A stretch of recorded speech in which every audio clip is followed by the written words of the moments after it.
Olá, tudo bem? Vamos falar agora, descomplicando de novo o processo civil, sobre princípio do duplo grau de jurisdição. Vamos falar sobre os recursos que se inserem nesse conceito de duplo grau de jurisdição, os recursos que não se inserem, a função nomofilássica de alguns recursos e teoria da causa madura. Para tentar explicar de uma forma um pouco mais simplificada as coisas. Vamos lá. O princípio do duplo grau de jurisdição nada mais seria do que a possibilidade de que as partes interessadas no processo tivessem a chance de obter uma segunda decisão, um segundo julgamento, por um outro órgão, por um órgão colegiado, por um órgão formado em tese por magistrados mais experientes do que o magistrado de primeiro grau que proferiu a decisão anterior. Então, é a possibilidade de um novo julgamento dentro da mesma relação processual. E quando eu falo de possibilidade de um novo julgamento dentro da mesma relação processual, eu falo de um novo julgamento por inteiro, dentro dos limites do que foi pedido no recurso. Esse julgamento permitiria reanalisar não apenas as teses jurídicas, os argumentos com base em artigos de lei, em disposições legais, mas também os argumentos de fato das partes. Se determinado fato ocorreu ou deixou de ocorrer, se determinada circunstância aconteceu ou não aconteceu, e análise, inclusive, de provas. Então, são recursos que são amplos, de revisão ampla, revisibilidade ampla, permitem uma nova análise, não só das questões jurídicas, aplicabilidade de um direito ou não, de uma norma jurídica ou não, mas também se determinado fato aconteceu ou não aconteceu, e análise das provas. Esses são os recursos que se inserem nesse conceito de duplo grau de jurisdição. Então, guardem isso. Duplo grau de jurisdição refere-se à possibilidade de um segundo julgamento exauriente dentro da mesma relação processual. O direito que a parte teria, a possibilidade que a parte teria de obter uma nova decisão judicial sobre o mesmo caso, com nova análise de fatos, provas e alegações jurídicas, sendo que esse segundo julgamento seria proferido por um outro órgão, que preferencialmente seria colegiado e que preferencialmente seria formado por juízes mais antigos, mais experientes do que o magistrado que proferiu a decisão em primeiro grau.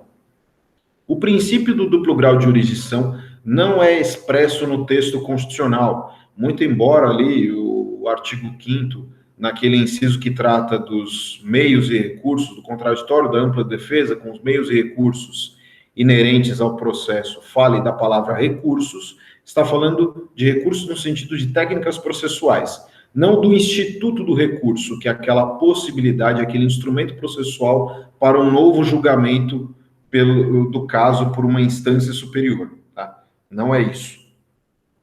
Existe a possibilidade de recurso, mas ele não decorre de forma expressa no texto constitucional. No âmbito do processo civil, nós não temos uma obrigatoriedade de observância do duplo grau de jurisdição. No processo penal, nós temos, mas não por previsão na Constituição, e sim por previsão na Convenção Americana de Direitos Humanos, o Pacto de San José da Costa Rica, que foi ratificado pelo Brasil e que prevê a obrigatoriedade do duplo grau de jurisdição em matéria penal. Tá? Como é um tratado de direitos humanos ratificado pelo Brasil, é considerado supralegal, está abaixo da Constituição, mas acima das leis. Então, ele impõe o duplo grau de jurisdição. O princípio do duplo grau de jurisdição para o processo civil, ele não é obrigatório, tá? Mas ele decorre como regra geral, comportando exceções, é verdade, mas decorre como regra geral da própria estrutura hierárquica do sistema. Se vocês se lembrarem das aulas de competência, dos vídeos que eu fiz sobre competência, vocês vão se lembrar que eu falei sobre competência funcional, e a competência funcional refere-se à estruturação hierárquica dos órgãos do Poder Judiciário, para saber onde determinado processo inicia sua tramitação, onde é a instância, qual seria a instância recursal e assim por diante. Quando nós falamos de instância recursal na competência hierárquica, nós estamos falando dessa circunstância envolvendo o recurso, nós estamos falando dessa circunstância do duplo grau. Então, nós temos uma estruturação hierárquica dos órgãos jurisdicionais, permitindo uma revisão por uma instância que esteja acima. Mas essa estrutura não é estanque, ela é regra geral, mas comporta exceções. Por exemplo, nos juizados especiais, nós temos, sim, turmas recursais para julgamento dos chamados recursos inominados. Só que essas turmas recursais não são compostas por juízes mais antigos de carreira. Não são turmas de tribunais. São turmas formadas por juízes de primeiro grau mesmo, que oficiam ali na condição de instância revisora. Então, nós temos algumas peculiaridades que refogem ao conceito clássico de duplo grau de jurisdição no processo civil. Como eu disse, o duplo grau de jurisdição envolve a possibilidade de que eu tenha um recurso que permita a análise, de novo, das questões de direito, mas também das questões de fato e das provas. Mas nem todo recurso admite essa possibilidade.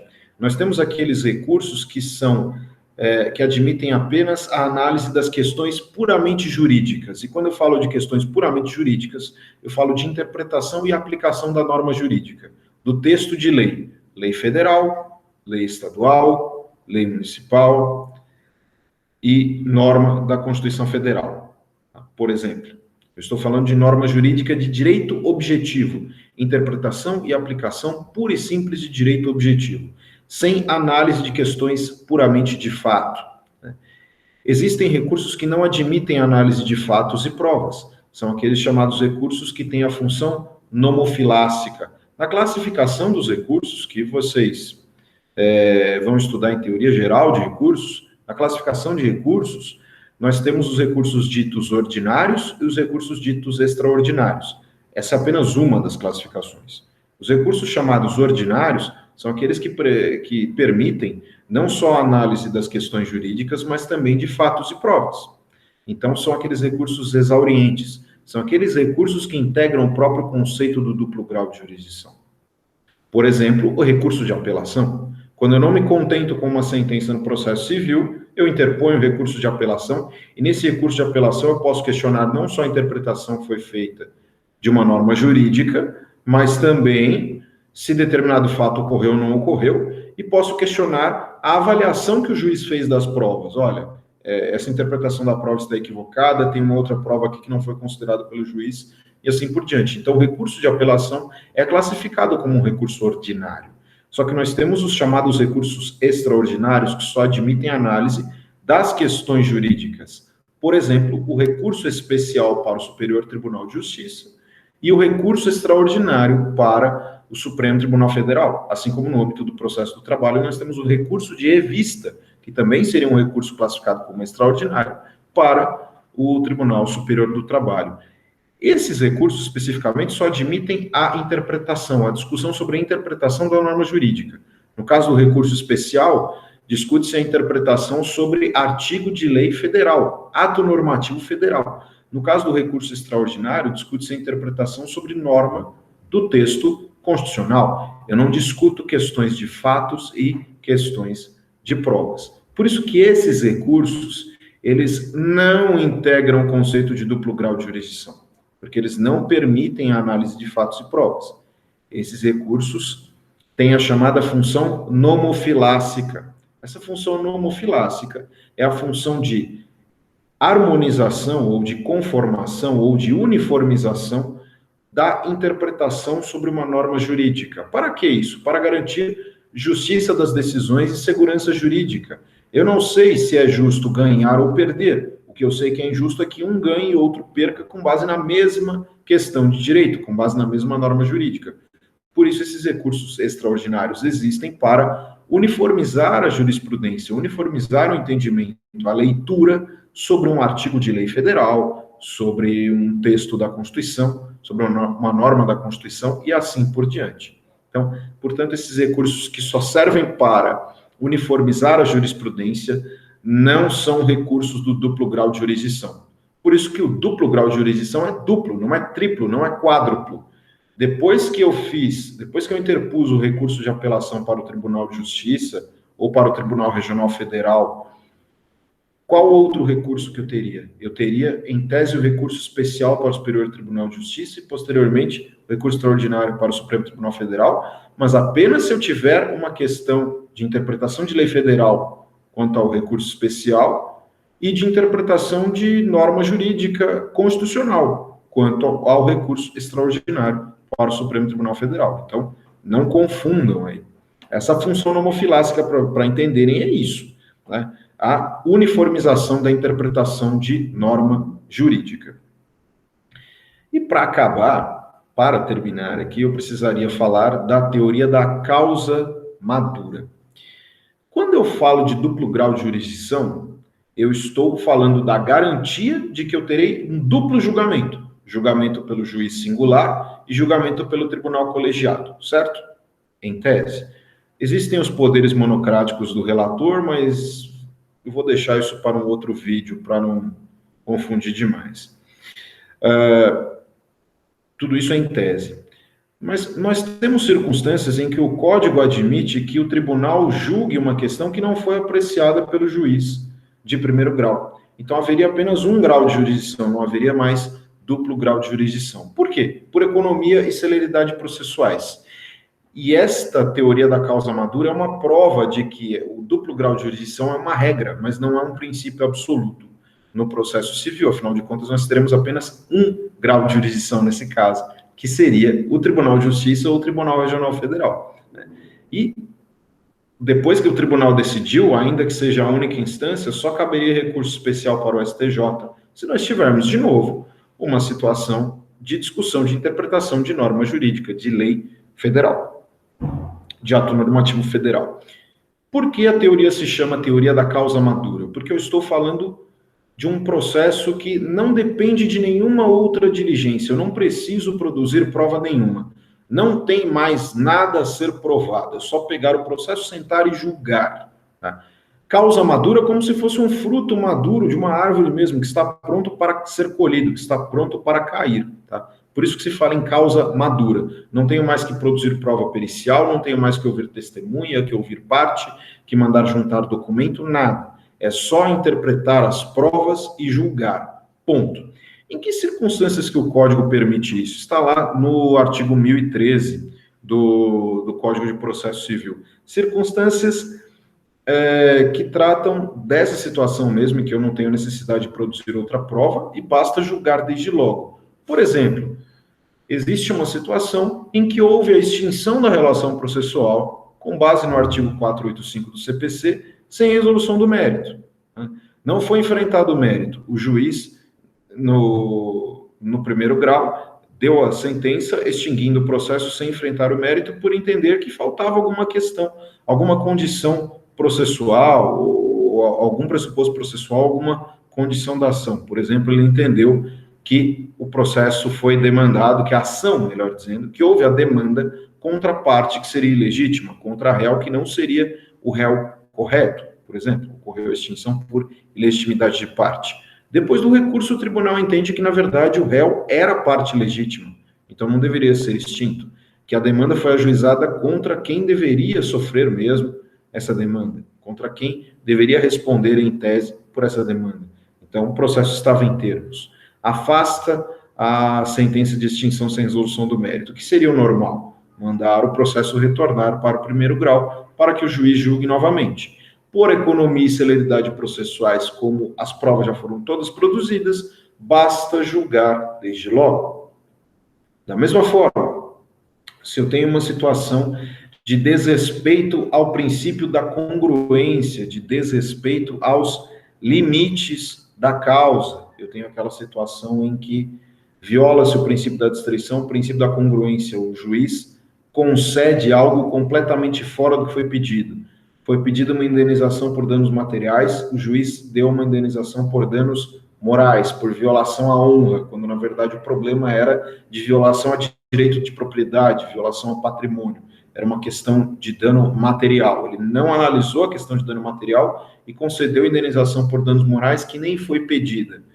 Ocorre, neste caso, o fenômeno da sentença extra petita. Foi concedida o bem da vida que não foi pedido e não foi analisado o bem da vida que foi pedido. O que seria normal? Anular essa sentença, mandar o processo voltar para que o juiz analise novamente e julgue o pedido.